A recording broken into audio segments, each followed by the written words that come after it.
أعوذ بالله من الشيطان الرجيم.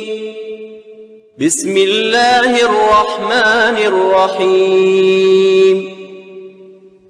ويسألونك عن الجبال فقل ينسفها ربي نسفا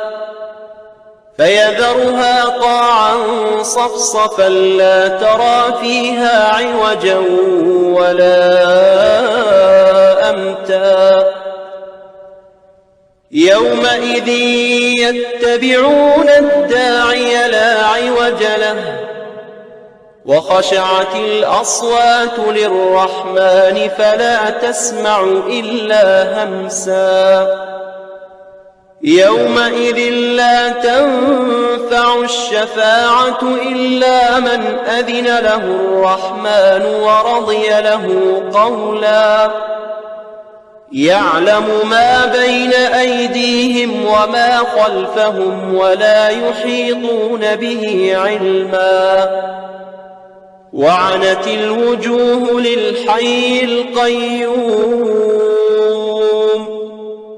وقد خاب من حمل ظلما ومن يعمل من الصالحات وهو مؤمن فلا يخاف ظلما ولا هضما وكذلك أنزلناه قرآنا عربيا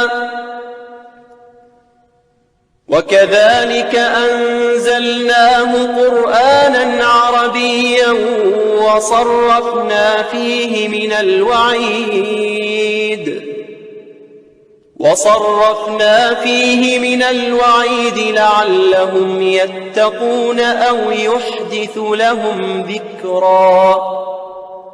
فتعالى الله الملك الحق